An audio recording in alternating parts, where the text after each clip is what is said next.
Right, so most of us have done this. In fact, this used to be the way we paid all of our bills. You mail a check, and then you hope and pray it ends up in the right hands. But it didn't happen for one Bay Area man. He tried to pay his taxes, but his check never made it to the IRS. So now the incident is raising questions about security protocols at Wells Fargo Bank. And 7 on your side, Stephanie Sierra is here with where's the money? Exactly. Well, you know, so many things went wrong with this situation. And the frustrating thing is it could happen to any of us. We all have to pay taxes.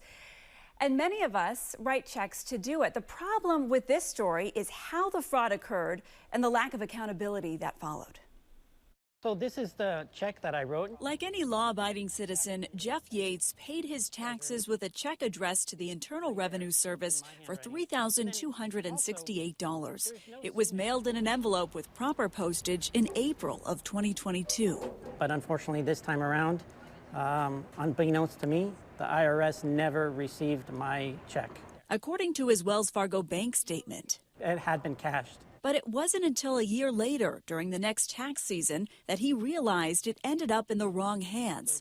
Yates was eligible for a refund, but the IRS told him, Well, sorry, you're not getting your money because we never received the check. Where is this money? Yates first called Wells Fargo to figure out where his funds went, but he says the bank refused to help him, stating too much time had passed to inquire or file a claim. How many times did you reach out to Wells Fargo? At least 3 times that I escalated it or had it escalated to an executive level complaint, and all 3 times they denied my complaint. Meantime, he tried getting answers from the IRS.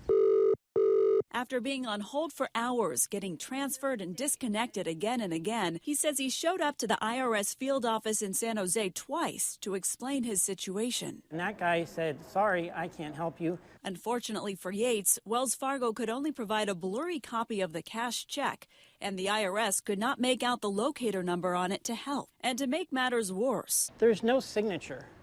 Like usually I thought you're supposed to write your signature when you cash a check. yes, in fact, Wells Fargo requires that consumers depositing checks in-store or via their mobile app must sign the back of the check before cashing in. According to the Consumer Financial Protection Bureau, generally banks or credit unions will not accept a check that's not signed or at least return it to you. But that did not happen here. Somebody just dropped the ball. We brought this to Thomas Tarter, a 50-year veteran of the banking industry who's been retained in more than 2,000 cases involving big and small banks, including some about Wells Fargo. Wells Fargo internally would have a system to locate it, give details necessary for the consumer to give to the IRS. Jeff mailed the check at the local post office on April 6 of 2022. 12 days later, it was cashed, yet his statement didn't show by whom or where. After getting no help from Wells Fargo, Yates filed a report with the San Jose Police Department. A search warrant uncovered his check was cashed in Anaheim through a Wells Fargo ATM and was quickly transferred out of the account. Police say the individual had a criminal record. When you have the search warrant with evidence of what actually happened, and you share that with Wells Fargo, and they say what? They didn't really address the fact that this money was stolen from their ATM machine. Somebody made a mistake. Tarter says in Yates' case, Wells Fargo is at fault. Wells Fargo should have taken immediate steps to refund the money to the customer. But again, that didn't happen. On October 8th this year, Yates received a letter from Wells Fargo stating his third claim was denied because it was, quote, untimely reported. Could you please call me back? 7 on Your Side investigates reached out to Wells Fargo for an interview, but the bank was unavailable to go on camera. I really felt that Wells Fargo was complicit in this theft of my money. It's money that, it goes to feed our family, and we just can't lose $3,000+.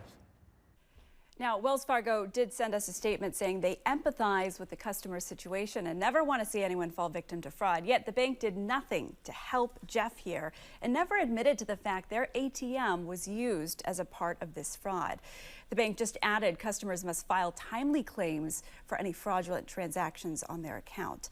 As for Jeff, the only thing he can do now is take this up in small claims court. So we're talking about mistake after mistake after mistake. Right. I mean, timely, but how would he have known? Right. Exactly. You assume that you wrote the check and it made it to the IRS, not some guy posing to be part of the IRS or just slipping in the ATM and getting paid. Yeah, so frustrating.